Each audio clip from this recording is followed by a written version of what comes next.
Capítulo 14, Crianças e Adolescentes, parte 1, capítulo grande do ADA, muito assunto além da insulinoterapia que nós discutimos em capítulos anteriores.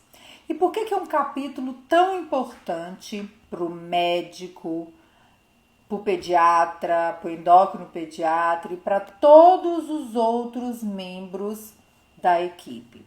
Porque todos nós precisamos lembrar que o manejo do diabetes em crianças e adolescentes, ele não pode vir como uma extensão ou como uma cópia do tratamento dos adultos com diabetes. A gente sabe que a maioria o maior número, de pessoas com diabetes tipo 1 ainda são diagnosticadas na infância e adolescência, que o número tá crescendo em adultos jovens, em adultos, a gente também já vê casos até em idosos, em adultos já aí na transição para a terceira idade.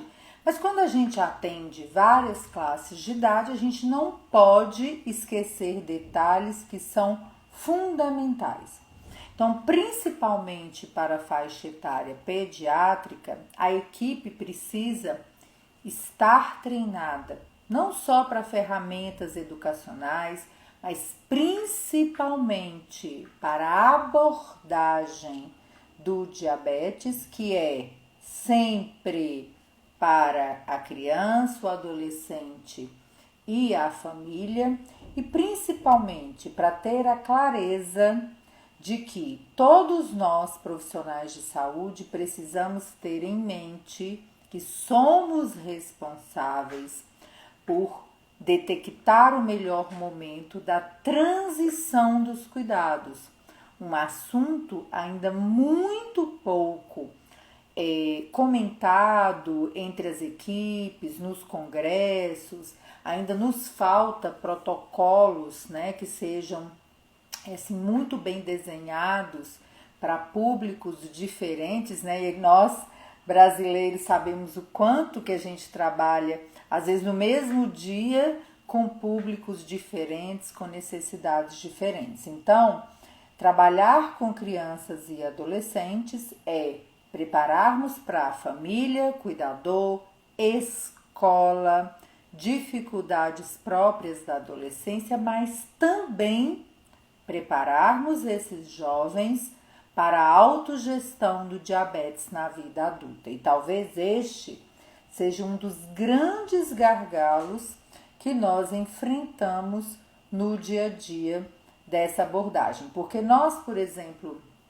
da endocrinologia do adulto, nós recebemos sim os adolescentes que já optam, por abandonar a endocrinopediatria, mas nós também recebemos os adultos que não fizeram a transição. E aí nós nos deparamos com muita frequência com um grande problema. Adultos totalmente despreparados para o cuidado, E isso impacta diretamente nos resultados glicêmicos, na chance de complicações, e na qualidade de vida desse jovem.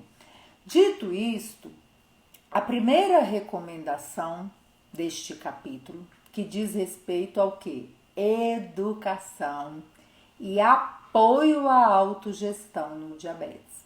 Então, a recomendação nível B de evidência, uma pausa também para lembrar que muitas das recomendações deste capítulo são nível E de evidência, ou seja, baseado em consenso de experts, de especialistas na área, já que é uma faixa etária que incluir crianças e adolescentes em grandes trials para ter estes resultados do cuidado do dia a dia não é tarefa fácil. Então, portanto, é um capítulo, com muito nível de evidência. Então, essa primeira recomendação diz o quê? Os jovens com diabetes tipo 1 e seus pais e ou cuidadores para os com menos de 18 anos de idade devem receber educação formal em diabetes e apoio individualizado, especialmente a nível cultural e adequado de acordo com as diretrizes nacionais ao diagnóstico e feitos de forma rotineira. Porque, gente, não importa o quanto você, profissional de saúde, esteja preparado para atender do ponto de vista científico, de equipe, uma criança ou adolescente com diabetes tipo 1, né? Principalmente por causa da complexidade da insulinoterapia. Mas a gente também envolve aqui os outros tipos de diabetes diagnosticados na infância e adolescência e os pacientes com diabetes tipo 2 que estão aí, né, aumentando em número.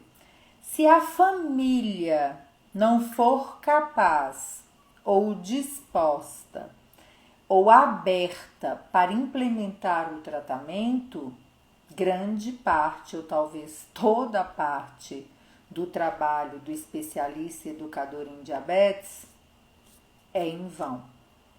Então, todos os membros da equipe precisam ter bem claro: o envolvimento familiar é um componente vital no manejo do diabetes na infância e na adolescência.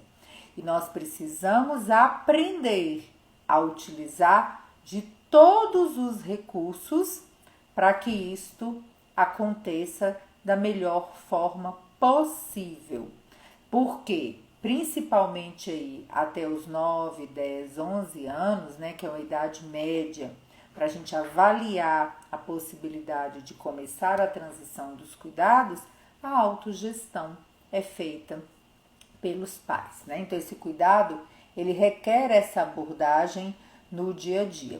E a equipe, ela precisa estar preparada para o quê? Ferramentas educacionais, atualização científica, implementação de um plano de tratamento, avaliação, né, nutricional, conhecer os riscos relacionados a essa idade, como os transtornos alimentares muito comuns justamente na idade da transição dos cuidados. Por isso que a gente não pode parar, né, gente? A gente precisa aprender, a gente precisa se unir, a reavaliação dessas famílias, ela precisa ser periódica e isso realmente exige uma equipe que esteja preparada para avaliar todos estes pontos, né? Então, sempre lembre, educação para a autogestão, para a escolha do momento correto para a transição dos cuidados e, fazendo um parêntese para essa idade que muitos colegas perguntam, né, qual que é a melhor idade para começar a transição? É a idade que a família esteja aberta, disposta e que a criança realmente, e a criança adolescente, você veja nas suas consultas que ela tem condição de começar. Por exemplo, a gente tem pacientes que devagarzinho começam no treinamento de habilidades por conta própria com 9, 10 anos.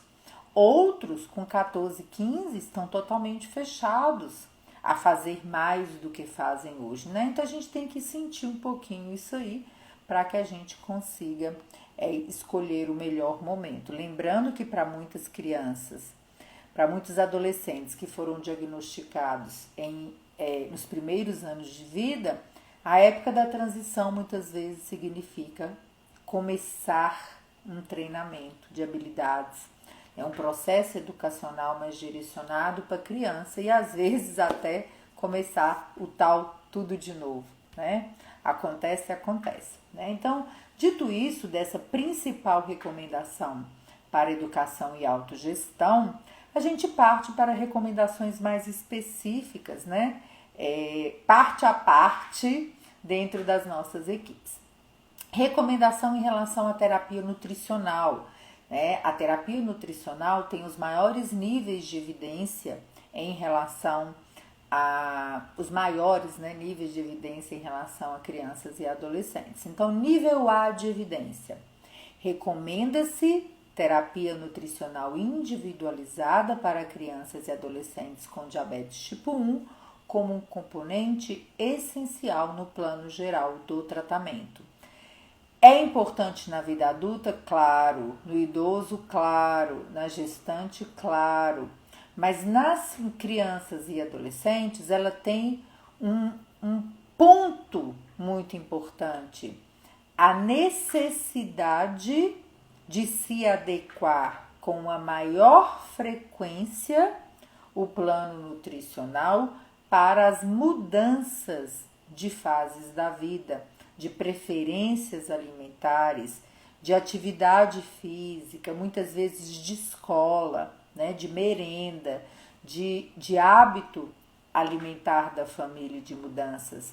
Então, se na vida adulta já é importante, para a infância e adolescência ainda mais. A gente precisa trazer essa clareza para dentro do nosso atendimento. Porque às vezes a gente pega crianças com diabetes, adolescentes, que não vão ao nutricionista há 4, 5 anos, né? Fase de crescimento, desenvolvimento puberal, mudança de vida e a alimentação não acompanha. E às vezes as pessoas falam assim, mas é muito difícil controlar o diabetes na adolescência. É mais desafiador? Sim, mas quando a gente tem um protocolo, tem um entendimento sobre o diabetes na infância e adolescência, as coisas ficam mais claras. Se você recebe um paciente para o atendimento com 12, 13 anos, com 8 anos de diagnóstico, mas com 7 que não passa no nutricionista, você espera ver uma hemoglobina glicada ótima? Porque eu não espero. Eu não espero que esteja, né? Porque é uma idade de transição, são muitos anos sem um acompanhamento regular, sem a educação nutricional. Então, o nível A de evidência para a terapia nutricional, ele precisa ser repetido com frequência dentro do consultório. Nível B de evidência, o monitoramento do consumo de carboidratos, ou seja, contagem de carboidratos, é um componente fundamental para otimizar o manejo glicêmico nesta faixa etária. Então, sim, pediatras, endocrinologistas pediátricos, endocrinologistas da adolescência, né, na transição, endocrinologia do adulto, nutricionistas, enfermeiros, psicólogos, todos os nossos colegas que estão com essas crianças precisam entender desse manuseio dos carboidratos no dia a dia, tá? Porque essa gestão alimentar individualizada, ela faz mais diferença ainda na vida do jovem. Então, quando a gente fala de preferências alimentares, de hábitos, de necessidades diferentes, de condições financeiras para essa alimentação, de atividades físicas que mudam com muita frequência, às vezes até dentro da própria escola, né? Nós estamos falando que para alcançar metas no diabetes, qualidade de vida, flexibilidade, que essa fase da vida, né, principalmente a adolescência, quer e exige, regras fixas, comidas fixas, doses fixas de insulina, torna ainda mais desafiador. Então, o que a gente tem que pensar bem? Será que quando a gente fala que tratar um adolescente com diabetes tipo 1 é muito mais difícil, são os hormônios, né? São as divergências familiares. Será que quando a gente fala isso e olha o tratamento, esse tratamento está alinhadinho com as necessidades diferentes que vêm com essa fase da vida? Posso dizer para vocês que a maioria das vezes não, né? Então, se a gente oferece regras fixas, doses fixas para um adolescente que quer começar a sair, ir para um cinema, ir para uma festa, fica muito difícil que essas coisas, né, se alinhem. Então, nível E de evidência. Lembrando novamente, né, nível E de evidência para essa faixa etária, baseado em consenso de especialista, porque é difícil incluir essa faixa etária nos grandes estudos. A educação nutricional integral ao diagnóstico, com atualizações, né, ou seja, revisões, pelo menos uma vez ao ano, por um nutricionista experiente, é recomendado para avaliar as necessidades calóricas, nutricionais, crescimento, fatores de risco para doenças cardiovasculares e avaliar a ingestão e manejo de macro e micronutrientes. Então, todos nós não nutricionistas temos que reafirmar isso em todas as consultas. Então, partindo dessas recomendações em relação à nutrição, a gente vem para atividade física e exercícios. Um outro tópico também que é muito desafiador, porque você precisa recomendar, educar para a mudança de comportamento, mas também existe aí no meio uma barreira ainda mais difícil de superar nessa faixa de idade, que é o medo da hipoglicemia, no caso dos usuários de insulina. Nós sabemos e precisamos repetir todos os dias sobre os impactos positivos do exercício físico, da atividade física, né? A gente sabe aí, já falamos sobre isso aqui em outros capítulos, a diferença da atividade física para os exercícios físicos. A gente sabe que melhora a sensibilidade à insulina, o condicionamento físico, a força muscular, o gerenciamento do peso, a interação social desse jovem, o humor, a construção da autoestima, a criação de hábitos saudáveis, mas também tem no meio do caminho a hipoglicemia e, dependendo do exercício, a hiperglicemia aí durante ou nas primeiras horas, dependendo, né, do exercício. Então, nível C de evidência. A atividade física é recomendada para todos os jovens com diabetes tipo 1, com um objetivo de 60 minutos de atividade aeróbica de intensidade moderada a vigorosa, né, diariamente, com atividades de fortalecimento muscular e ósseo pelo menos 3 dias por semana, né? O que não é com educação física, com uma família educada, com a possibilidade de escolhas nessa faixa etária, com as brincadeiras, com a bicicleta, com o skate, por aí vai, não é uma coisa, né, tão difícil de se conseguir nessa faixa etária. Nível C de evidência, o monitoramento frequente da glicemia antes, durante e após o exercício físico, seja capilar ou por monitoramento contínuo de glicose, é fundamental para prevenir, detectar e ajudar no tratamento correto da hipo e hiperglicemia, que podem sim estar associados aos exercícios, e a gente já explicou esses mecanismos, né, em capítulos anteriores. E como o tratamento da hipoglicemia é uma coisa que exige treinamento nessa faixa de idade, o que a gente precisa prestar atenção, né, gente? A gente precisa capacitar pais, cuidadores, membros de equipes escolares, muitas vezes motoristas de vans, né? Então, nosso papel, o nosso olhar para essa faixa etária não pode ser desviado em nenhum dos pontos do tratamento dos cuidadores da escola, né? Então, quem está nessa luta aí do dia sabe o quão desafiador é a hipoglicemia e o quanto é importante a gente revisar a cada encontro, porque não é raro que não se leve que o kit de tratamento de hipoglicemia, não é raro que ele não esteja com o jovem, né? E eu até brinco muito no consultório com adultos e com os adolescentes, Eu sempre pergunto assim, cadê as balinhas? Ou cadê o Glinstan? E eu preciso dizer para vocês que por mais que a gente repita, né, e água mole em pedra dura, tanto bate até que fura, vira e mexe, aparece sem nada. Ou tá no carro, ou tá na mochila lá com a mãe que tá não sei aonde.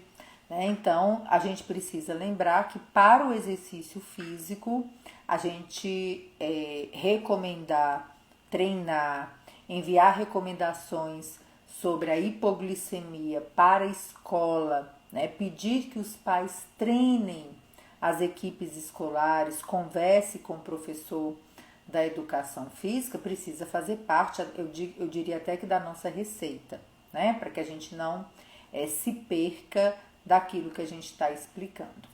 Nível E de evidência para atividade física e exercícios. Os jovens e seus pais cuidadores devem receber educação sobre metas e o manejo da glicemia, antes, durante e depois da atividade física, individualizados, de acordo com o tipo e a intensidade da atividade física ou do exercício físico. Uma coisa importante, nós vivemos uma situação no Brasil que a maior parte das crianças e adolescentes não recebem quantidade de fitas suficientes sequer para fazer as monitorizações pré-prandiais para ajustes de doses de bolos alimentares e bolos de correção. Então, realmente é um desafio maior e às vezes a gente tem que se vira nos 30, né, para conseguir fazer essa otimização. Por exemplo, em Minas Gerais, hoje o fornecimento na maioria das cidades são de 3 fitas. Né? Acredito que em muitos locais do país também seja assim. Então, dar essa recomendação do antes, durante e depois não é uma coisa fácil. Né? Então, a gente tem que aprender ali, tentar um revezamento de fitas, mas para a gente poder conseguir entender da melhor forma possível. Nível C de evidência. Os jovens e seus pais cuidadores devem ser educados para as estratégias de tratamento da hipoglicemia, incluindo as possibilidades para a prevenção, que incluem avaliar refeições antes dos exercícios, ajustes de doses de bolos de alimentação, ajustes da ingestão de carboidratos de acordo com o tempo do exercício, indicação de monitorização contínua de glicose quando possível e até reduções da insulina basal nas horas subsequentes a esse nível de exercício físico, quando é insulina que é utilizada mais de uma vez por dia, né? Porque isso aí é mais fácil de fazer ou quando a atividade física é muito bem planejadinha. Então, falar sobre metas, exercício físico, controle de hipo e hiperglicemias e estratégia, gente, ela requer uma coisa que é fundamental. A família com o adolescente, também vale essa indicação, né? Até para o adulto jovem, precisa entender que conhecer o perfil glicêmico do exercício e de que exercício e de que duração é importante e leva tempo, a gente não adivinha. Né? E essa responsabilidade, ela precisa ser dividida para que o ajuste do tratamento seja feita da forma adequada, né? Então, sempre lembrem de incluir isso, inclusive, se você trabalha em algum local onde existem ainda os diáriozinhos de glicose, ou o paciente gosta, montar os esquemas, os modelos, para que o paciente anote o antes, o durante e o depois. A gente já discutiu aqui também que a hiperglicemia pode acontecer, né, antes do exercício, né? Chegou para fazer exercício e já está mais elevado, a gente vai comentar um pouquinho sobre essas metas aqui, né? Como lidar com isso aí, mas ela pode subir durante, depois da atividade física, dependendo do exercício, e é importante que a equipe oriente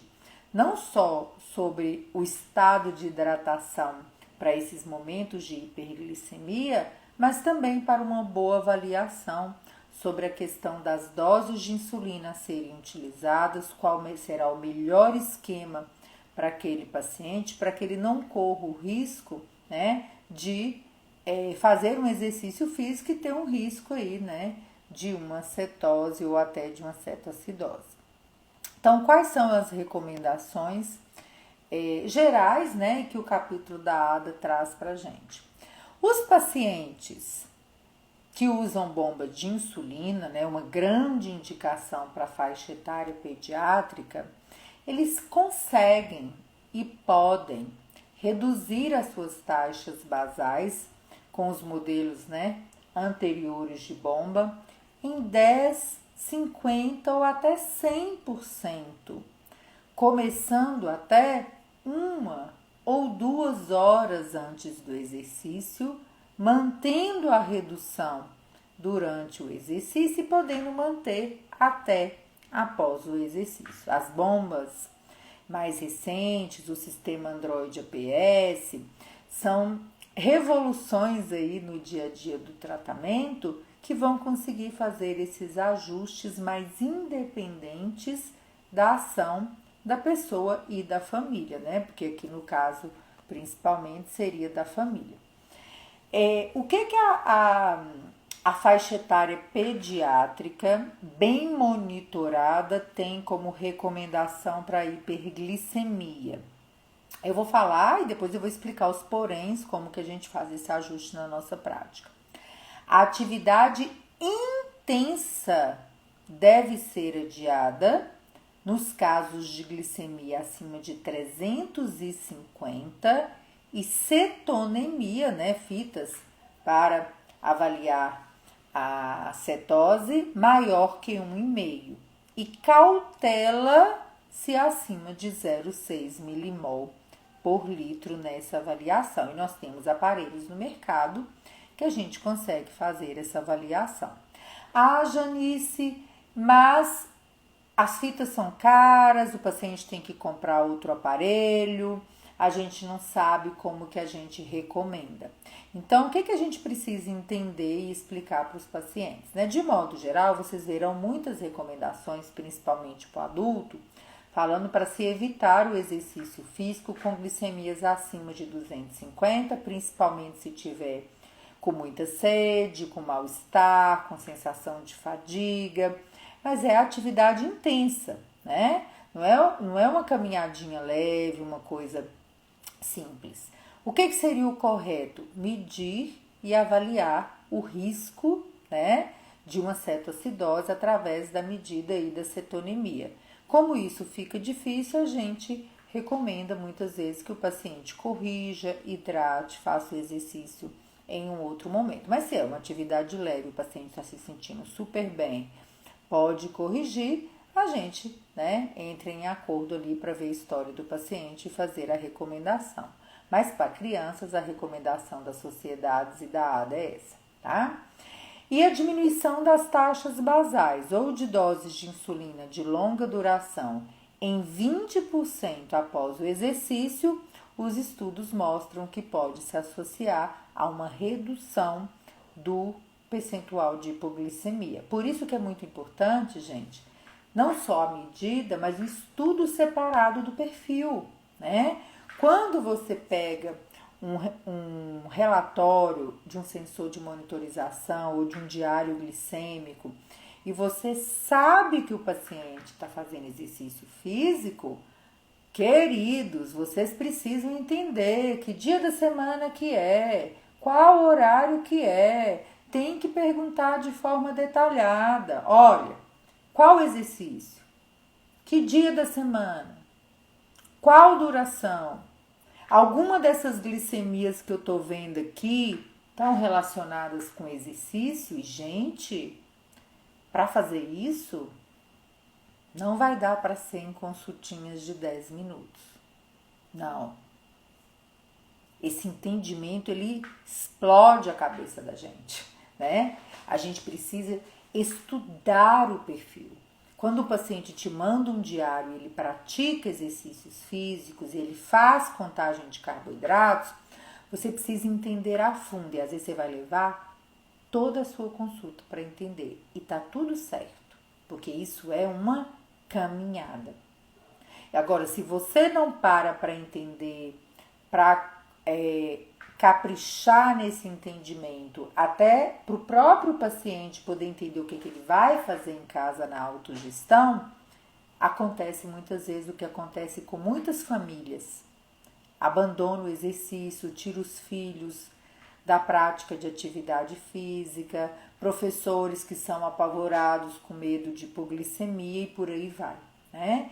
E este hábito, essa educação para o tratamento do diabetes tipo 1 e para o exercício, a melhor fase para começar é para as crianças e adolescentes. Então a gente não pode deixar que uma atitude errada, uma crença, um medo de hipoglicemia mantenha as nossas crianças e adolescentes, né, com pânico, pavor e distante do exercício físico.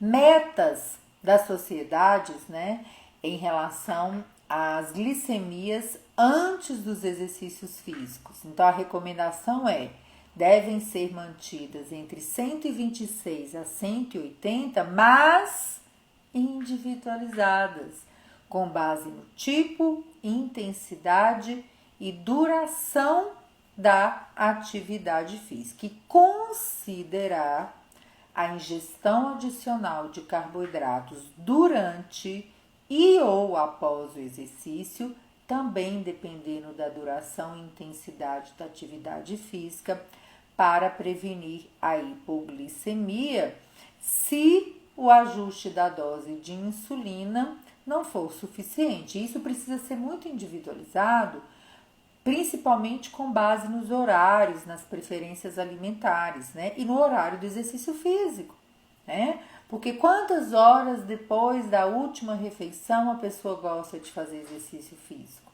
né? Qual é a preferência? Dá para ajustar a insulina de uma refeição muito próxima? Às vezes nem dá, né? Às vezes nem dá mais. Então, é possível que fazer essa ingestão de carboidratos, né, precise fazer parte da prescrição e trabalhar em equipe. Discutir caso a caso é muito importante, né, no dia a dia.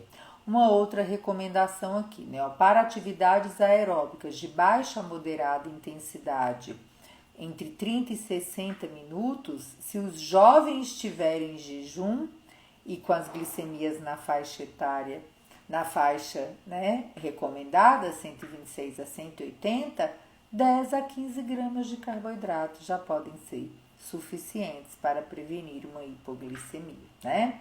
Então, é um geral, mas é um geral para abrir a mente de vocês, colegas, para entenderem que é uma consulta só para entender cada um desses pontinhos, e a revisão precisa ser periódica, né?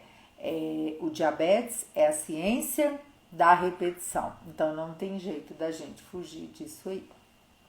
Nessa primeira parte do capítulo de crianças e adolescentes, uma das abordagens mais importantes são as questões psicossociais. É uma faixa de idade de rápido, né? É dinâmico do desenvolvimento, as mudanças emocionais, as mudanças corporais. Cada consulta, né, cada mergulho é um flash, cada vez tem uma novidade, então tudo muda muito rápido, né? Então as recomendações são: nível de evidência, as duas, no diagnóstico, prestem bastante atenção, no diagnóstico e no acompanhamento de rotina, avaliar as questões psicossociais, os estresses familiares, a resposta da família à adaptação com o diagnóstico, e todas as situações que possam impactar o manejo do diabetes, é fundamental que seja feita por toda a equipe.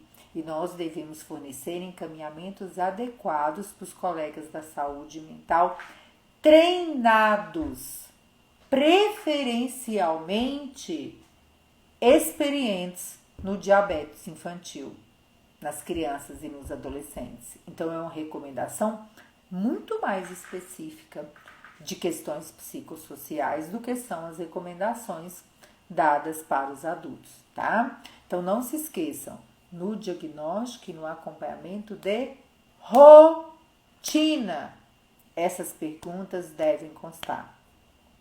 Os profissionais de saúde mental precisam ser e devem ser considerados membros integrantes de equipes de atendimento à faixa etária pediátrica, né? Então, pensem, ao formar uma equipe ou ao ter um profissional de referência da saúde mental, mesmo que não seja no mesmo local do seu atendimento, que você tenha, né, um profissional capacitado para você referenciar. Porque além do impacto do diagnóstico nessa família, a gente tem a convivência com os irmãos, a gente tem os problemas relacionados ao distress, também, né, na infância e adolescência, a hipoglicemia, a hiperglicemia, os próprios transtornos psiquiátricos cada vez mais frequentes nessa faixa etária. E isso tudo vai impactar não só no alcance de metas, mas também na transição dos cuidados da adolescência para a vida adulta e na prontidão para se iniciar a transição, tanto da família quanto do próprio adolescente. Nível de recomendação A. Incentivar o envolvimento familiar adequado ao desenvolvimento das tarefas de manejo do diabetes para crianças e adolescentes, reconhecendo que transferir de forma precipitada, prematura, a responsabilidade dos cuidados aos jovens pode levar a uma sobrecarga importante, a um manejo subótimo, né, do diabetes, a uma grande deterioração do controle glicêmico e inclusive resultar em um burnout. E o que a gente vê na prática, com muita frequência, é isso: os pais empurrando rapidamente os cuidados do diabetes para o adolescente, muitas vezes com o pretexto de que o jovem, o adolescente, precisa aprender a se cuidar. Então, é nossa tarefa, como profissional de saúde, alinhar responsabilidades, expectativas e prontidão para que essa transferência não seja prematura. Nível E de evidência. A equipe deve avaliar a segurança alimentar, a estabilidade da família, moradia, alfabetização em saúde, barreiras financeiras para o tratamento e o apoio que essa família tem para que as decisões, para que o plano terapêutico seja mais acertado e que a família possa o quê, gente? Implementar o tratamento, né? Porque senão não vai adiantar de nada. Outro ponto, nível B de evidência. A equipe deve considerar, perguntar aos jovens e aos seus pais cuidadores como está o convívio social, a relação com os pares, né, que a gente gosta de falar, o desempenho escolar, para determinar se existe alguma intervenção do ponto de vista psicossocial necessária. Por quê? Porque principalmente nessa faixa de idade, pequenas coisinhas do dia a dia causam um grande impacto, né? Muitas vezes a vergonha de monitorar, o não contar sobre o diabetes nas escolas e para os amiguinhos e por aí vai, né? Um dia de prova que não quer ir com sensorapite, que não quer aplicar uma insulina, ou ficou mais nervoso, ou seja, são muitos pontinhos. Que a educação, né, a primeira recomendação que a gente falou aqui, a educação para a autogestão, para essa caminhada, pode transformar o futuro dos cuidados dessa criança e adolescente. Nível B de evidência: avaliar os jovens com diabetes para o sofrimento psicossocial e o distress, geralmente a partir dos 7, 8 anos de idade, né? Muito precoce, e a gente precisa ter isso em mente, né? Porque é um nível de evidência B, ou seja, tem que fazer.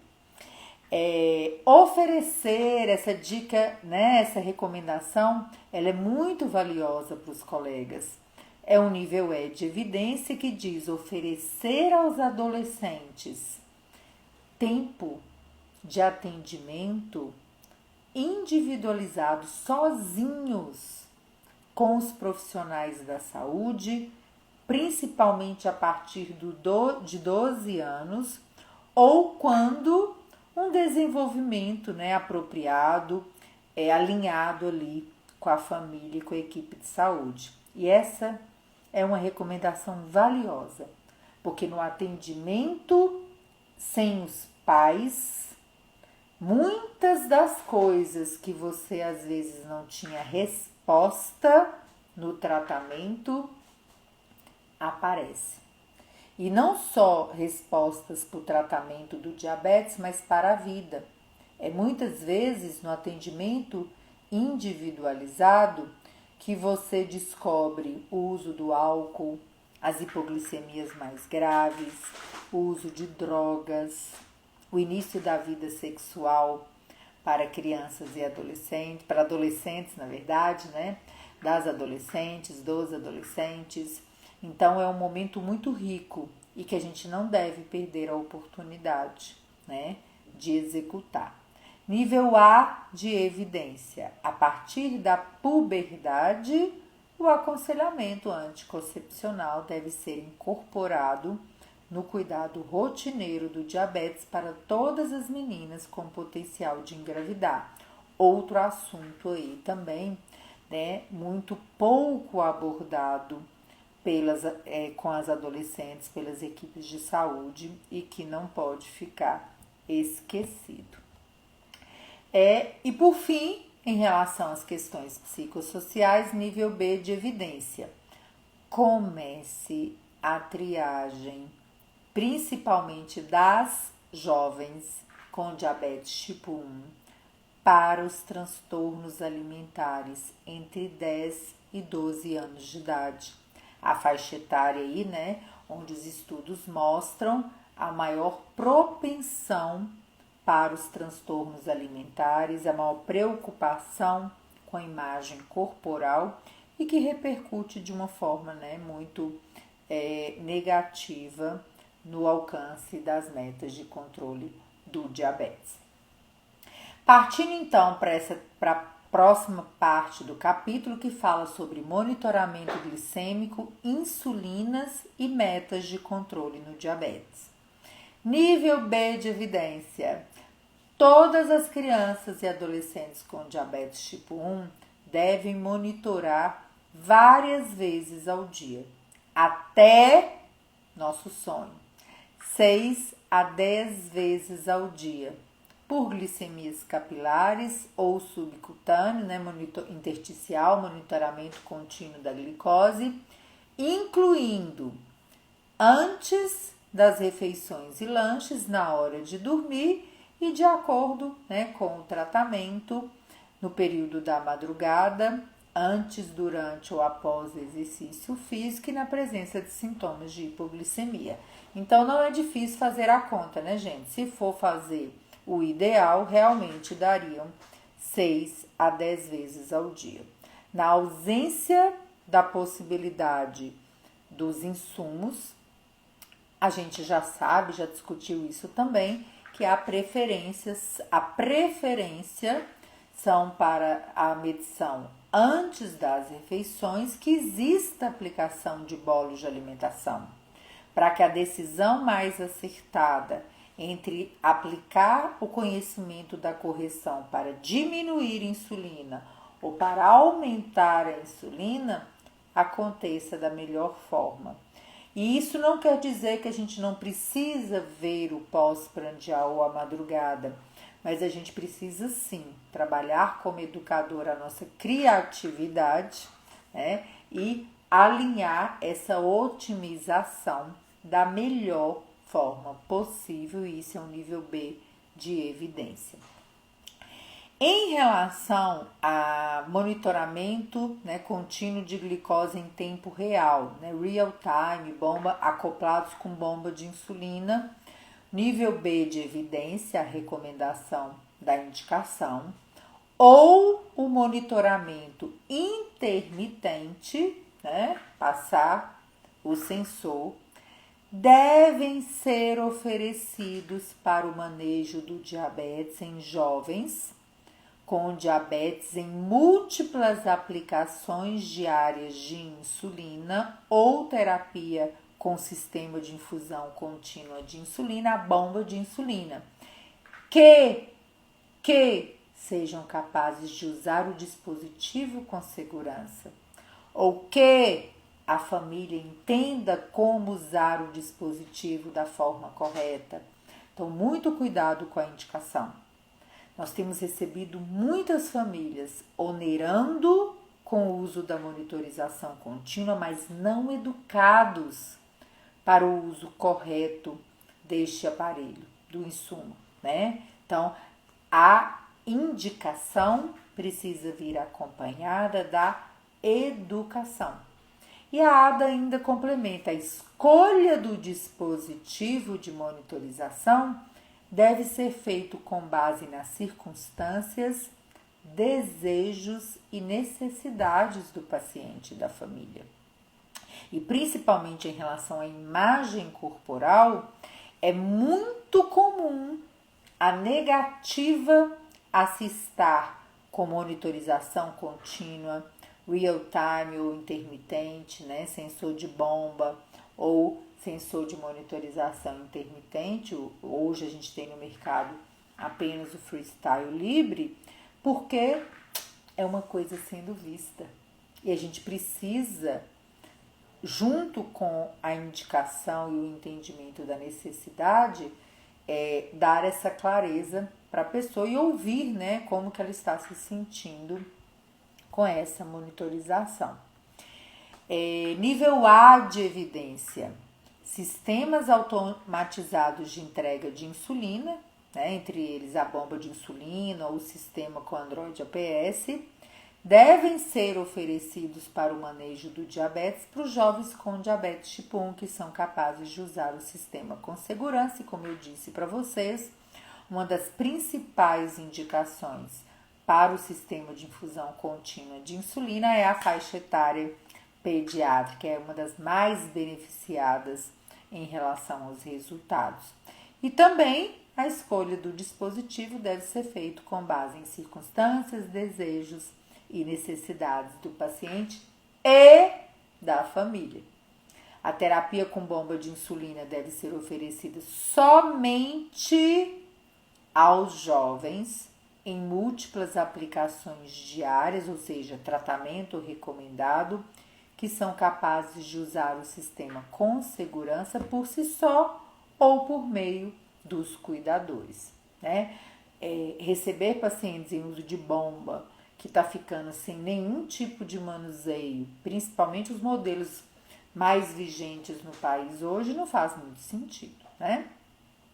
Nível E de evidência: os alunos devem ser apoiados para o uso da tecnologia no diabetes, incluindo os monitores contínuos, as bombas de insulina, as canetas conectadas e os sistemas automatizados de entrega de insulina, conforme prescrito pela sua equipe de saúde. Então, é nossa tarefa como profissional de saúde trazer a equipe escolar para perto de nós, para perto do nosso consultório, para perto da família, né, para que desmistifique o diabetes e a insulinoterapia. Nível B de evidência: as metas de glicada da A1C devem ser individualizadas e reavaliadas ao longo do tempo. Como a gente já discutiu em capítulos anteriores, a hemoglobina glicada menor do que 7 é apropriada para a maioria das crianças que estejam em tratamento adequado, podendo chegar até 7,5%. Uma meta menos rigorosa pode ser a meta apropriada quando a criança ou adolescente não tem fita para medir, se tem hipoglicemia assintomática, se não consegue relatar os sintomas, na falta de acesso a análogos de longa e curta duração, ou a bomba de insulina, ou a monitoramento contínuo, né? Então, nesses casos, a equipe deve avaliar uma meta menos rigorosa. Nível B de evidência. Nível B de evidência também. Metas de A1C ainda menos rigorosas, menor que 8%, né, ou até 8%, podem ser apropriadas para crianças e adolescentes com histórias de hipoglicemias graves ou com expectativa de vida limitada, onde os malefícios do tratamento são maiores do que os benefícios. Então, é uma regra geral, na verdade, para o tratamento do diabetes. Nível B de evidência também. Os médicos podem sugerir metas de glicada ainda mais rigorosas, como menor que 6,5%, para pacientes selecionados que possam alcançar uma meta sem ter hipoglicemias num percentual além do desejável, que não haja impacto negativo, nem sobrecarga dos cuidadores, que esteja tudo bem, né, gente? Que esteja tudo bem. Que tenha condição de monitorar continuamente, de usar análogos de longa e curta duração, que tenha fita para medir, né? Então, acho que a gente tem que olhar o contexto inteiro. E metas mais rigorosas, né, são apropriadas no acompanhamento e no estabelecimento de metas na fase de lua de mel, onde há uma reserva de insulina, né?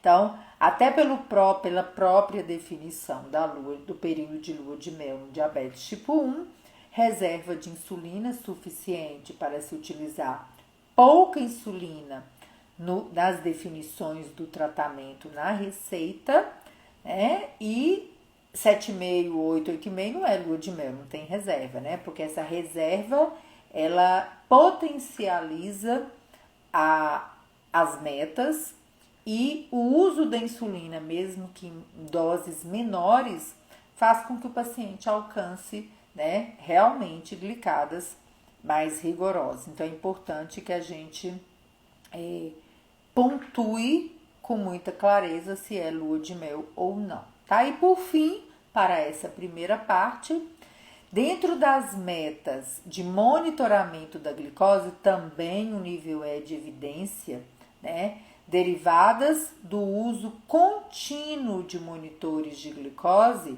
ou seja, monitoramento contínuo de glicose na forma real-time ou intermitente, a gente avalia pelo menos leituras que dentro de um percentual nos últimos 14 dias, que nos permita avaliar tempo na meta, tempo abaixo da meta, tempo acima da meta e variabilidade glicêmica.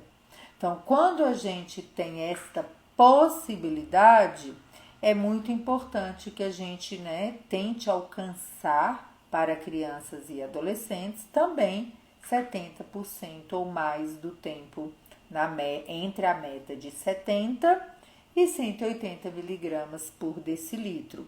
Também separando a questão do tempo abaixo da meta entre nível 1 e 2 de hipoglicemia também já discutimos em capítulos anteriores, e o acima da meta de 180, o que pode nos ajudar a ter um controle, né? Uma medida aí mais rigorosa, mas com qualidade de vida, com individualização do tratamento para esses nossos pacientes. Então, essa é a parte 1 do capítulo de crianças e adolescentes. Beijo para vocês. Até a parte 2. Tchauzinho.